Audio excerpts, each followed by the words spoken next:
اعوذ باللہ من الشیطان الرجیم بسم اللہ الرحمن الرحیم السلام علیکم ورحمۃ اللہ وبرکاتہ۔ تمام طلباء کرام اور عزیز دوستوں اور ماؤں بہنوں کو ہماری تفسیر کی کلاس میں خوش آمدید۔ آج سورۃ البقرہ کی آیت نمبر 58 یعنی 58 اس کا ہم نے انتخاب کیا ہے۔ آج ہم اس کی تفسیر اور ترجمہ جو ہے وہ پڑھیں گے۔ تو سب سے پہلے آیت کی تلاوت کرتے ہیں اور اس کا پھر ترجمہ کرتے ہیں۔ اللہ تبارک و تعالی جل شانہ نے ارشاد فرمایا وَظَلَّلْنَا عَلَيْكُمُ الْغَمَامَ وَأَنزَلْنَا عَلَيْكُمُ الْمَنَّ وَالسَّلْوَىٰ كُلُوا مِن طَيِّبَاتِ مَا رَزَقْنَاكُمْ وَمَا ظَلَمُونَا وَلَٰكِن كَانُوا أَنفُسَهُمْ يَظْلِمُونَ۔ اب اس کا ترجمہ سماعت فرمائیں۔ وَظَلَّلْنَا اور سائبان کیا، علیکم الغمام تم پر بادلوں کا، یعنی تم پر بادلوں کا سایہ کیا، اور وَأَنزَلْنَا اور اتارا تم پر من اور سلوہ، کلو کمن کھاؤ، من طیبات پاکیزہ میں سے، پاک میں سے، ستھرے میں سے، ما رزقناکم جو ہم نے تمہیں رزق دیا ہے، اور وما ظلمونا اور نہ ظلم کرو اپنی جانوں پر، ولیکن کانوا اور لیکن کانوا تھے وہ، انفسہم یظلمون اپنی جانوں پر ظلم کرنے والے۔ اب اس آیت کی تفسیر میں جو مفسرین کرام نے واقعہ درج کیا ہے اس کی جانب ہم بڑھتے ہیں۔ جس طرح پیچھے موسیٰ علیہ السلام کی قوم کا ذکر ہوا ہے تو اس آیت میں بھی موسیٰ علیہ السلام کی قوم کا ہی ذکر ہے۔ موسیٰ علیہ السلام نے جب فرعون بھی مر گیا، پھر اس کے بعد آپ واپس پلٹ کر اپنے شہر جس میں آپ کی قوم کافی عرصہ سے رہ رہی تھی، مصر، وہاں پر آپ جو ہے آ گئے۔ لیکن جب آپ کو تورات ملی اور کافی سارے لوگ مسلمان ہو گئے تو اللہ کی جانب سے حکم ملا کہ آپ اپنی قوم کو لے کر واپس شام کی طرف، اور جہاں بیت المقدس ہے جو پہلے مسلمانوں کا بھی قبلہ تھا، اور جہاں حضرت ابراہیم علیہ السلام اور ان کی آل اولاد کی قبریں تھیں، وہاں ایک قوم تھی جس کا نام تھا عمالقہ۔ اس کو عمالقہ یعنی عمالقہ عین میم الف اور لام قاف ہے سے عمالقہ بنتا ہے، یہ اس قوم کا نام تھا۔ وہ قوم تھی ظالم اور کافر تھی، تو اللہ نے حکم دیا کہ موسیٰ علیہ السلام آپ اور آپ کی قوم دونوں جائے اور جا کے ان کے ساتھ جہاد کرے، اور جو اللہ کا گھر ہے بیت المقدس اور جو نبیوں کی مبارک جگہ ہے شام، اس کو ان یہودیوں سے، ان کفار سے خالی کرایا جائے، اور خالی کرا کے جو ہے وہاں پہ اللہ کا نام اور اللہ کا ذکر جو ہے وہ کیا جائے۔ تو موسیٰ علیہ السلام نے جب اپنی قوم سے کہا کہ اے قوم، اللہ نے ہمیں جہاد کا حکم دیا ہے، ہمیں لڑنے کا حکم دیا ہے، تو موسیٰ علیہ السلام کی قوم پہلے تو وہ مصر جو اپنا شہر تھا وہ چھوڑنے کے لیے تیار نہیں تھی، اور ہچکچانے لگے اور کہنے لگے کہ وہ جو قوم عمالقہ ہے ہم اسے جانتے ہیں، وہ بڑے طاقتور ہیں، بڑی جسامت والے ہیں، تو ہم ان سے کیسے مقابلہ کریں گے؟ تو یعنی ڈرنے لگے اور ان کے دل میں خوف سا آنے لگا۔ لیکن جب موسیٰ علیہ السلام نے اور حضرت موسیٰ علیہ السلام کے بھائی نے ان کو اچھی طریقے سے سمجھایا تو وہ قوم جو ہے وہ ساتھ جانے کے لیے تیار ہو گئی، اور پھر جب تیار ہو گئی اور راستے میں ایک ایسی جگہ جنگل میں پہنچے کہ جنگل چٹیل میدان، نہ ادھر گھاس نہ درخت، بالکل چٹیل میدان، نہ پانی نہ کچھ۔ تو موسیٰ علیہ السلام کی جو قوم تھی، جس کا پہلے ہی دل نہیں تھا جہاد کرنے پر اور ساتھ آنے پر، اب اس کو ایک بہانہ سا مل گیا۔ اب اس نے موسیٰ علیہ السلام سے کہا، سارے لوگوں نے مل کے یہ کہا کہ ہم تو پیاسے ہیں، ہم بھوکے ہیں، ہمارے پاس کوئی سایہ نہیں، تو اللہ سے آپ دعا کریں، آپ کی دعا جو ہے اللہ سننے والا ہے، تو ہمیں جو کچھ نہ کچھ اللہ سے دلایا جائے۔ تو موسیٰ علیہ السلام نے جب اللہ تبارک و تعالی جل شانہ سے دعا کی اس جنگل میں، اور اس جنگل کا نام جو ہے وہ، یا اس علاقے کا نام مقام طیہ، مقام طیہ، طیہ کا معنی ہوتا ہے عربی میں حیران کن جگہ۔ اور وہ حیران کن جگہ کیسی تھی کہ اس جگہ کے اندر جب موسیٰ علیہ السلام نے اس قوم کے لیے دعا کی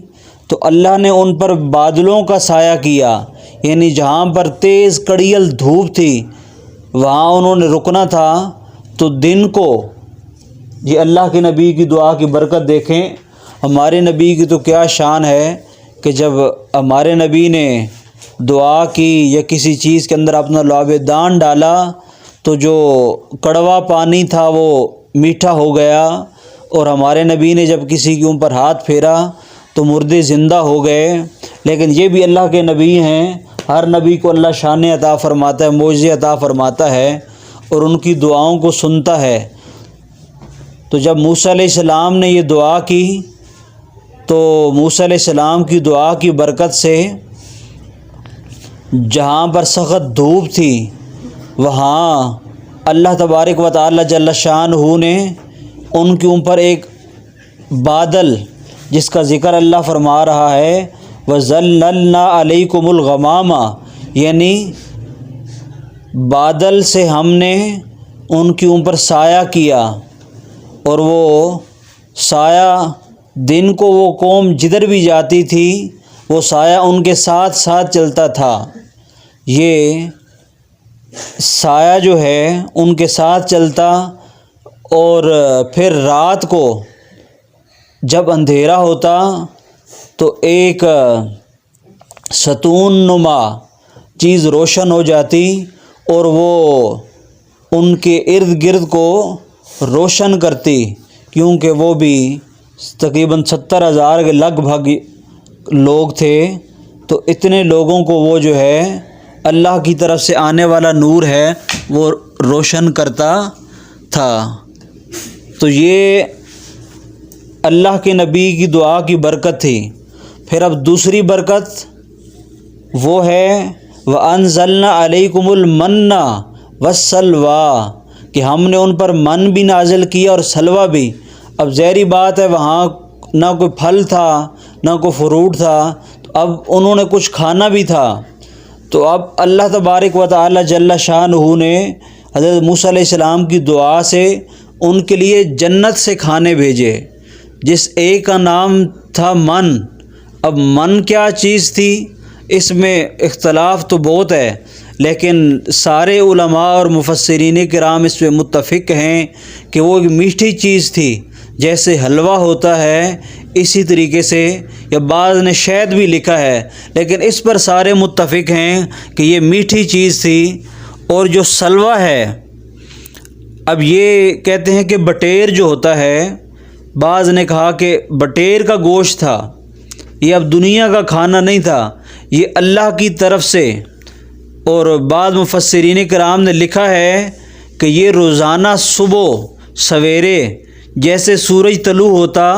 تو اللہ کی طرف سے یہ آسمان سے ان لوگوں کے لیے بھیجا جاتا، صبح سویرے یہ میٹھا جو ہے حلوہ، اور اس کے بعد یہ بٹیر کا جو گوشت ہے یہ روزانہ صبح سویرے 1 سا تک، 1 سا 4 کلو کے برابر ہوتا ہے، یعنی ایک بندے کے لیے 4 کلو تک کھانا جو ہے وہ روزانہ اس چٹیل میدان میں جہاں لوگ اکٹھے تھے، جہاں کچھ کھانے کو نہیں تھا، تو وہ اللہ کی طرف سے من اور سلوہ یہ 2 کھانے ان پر نازل کیے جاتے۔ اور موسیٰ علیہ السلام نے ان کو سمجھایا کہ آپ نے یہ کھانا کھانا ہے، لیکن اس کو سٹور نہیں کرنا، اس کو جمع نہیں کرنا ہے۔ لیکن بعض روایات میں یہ بھی آتا ہے کہ اللہ تعالیٰ نے جو ہے پورے ہفتہ یعنی جمعے تک جو ہے وہ روزانہ کھانا آتا اور جمعے کو زیادہ کھانا آتا، اور اللہ نے کہا کہ ہفتے والے دن ہم کھانا نہیں بھیجیں گے، بس ہفتے والے دن کے لیے تم نے کچھ بچا کے رکھنا ہے جمعے والے دن کا۔ اور بعض روایات میں آتا ہے کہ روزانہ آتا تھا، لیکن اس قوم کو یہ خوف تھا،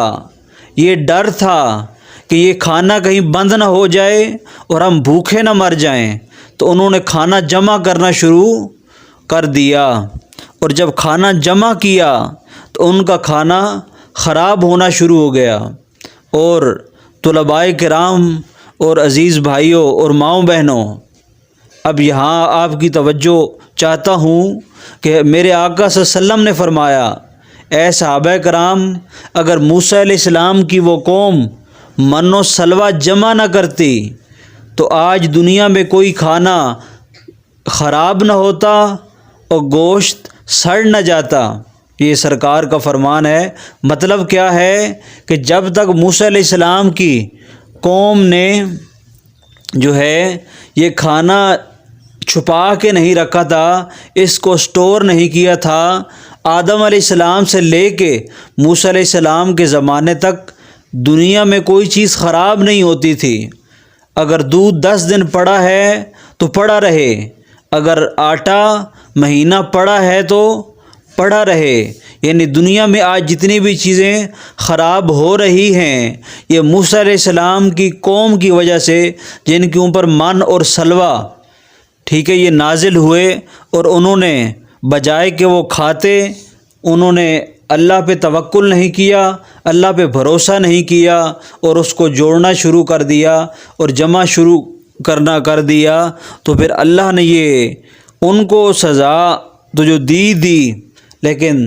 اب ان کے کیے کی سزا ہم بھی بھگت رہے ہیں کہ اب ہمیں 30 40 اور اب 60 ہزار کا ایک فریج لینا پڑتا ہے، اور پھر فریج کی وجہ سے بھاری بل بھی بھرنا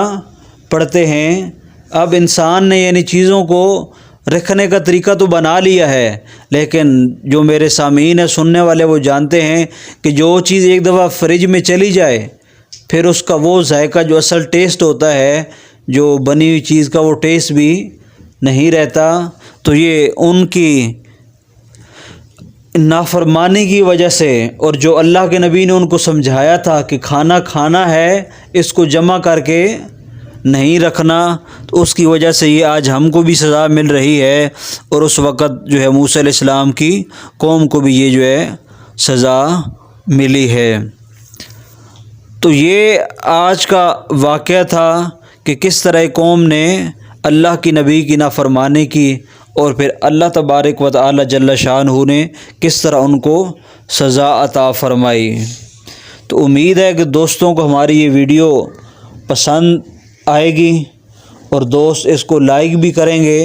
اور اگر دوستوں کا کوئی اس حوالے سے سوال ہو تو وہ کمنٹ میں آ کے اپنا سوال بھی کریں گے، انشاءاللہ اس کو ہم آپ کو جواب بھی دیں گے۔ اور اگر آپ مزید ایسی ویڈیو سننا چاہتے ہیں تو ہمارے چینل کو سبسکرائب کریں اور اس تفسیر کی کلاس میں شامل ہو جائیں۔ اللہ تعالی ہم سب کا حامی اور ناصر ہو۔ ایک نئی ویڈیو کے ساتھ انشاءاللہ پیر والے دن پھر حاضر ہوں گے، تب تک کے لیے اللہ حافظ۔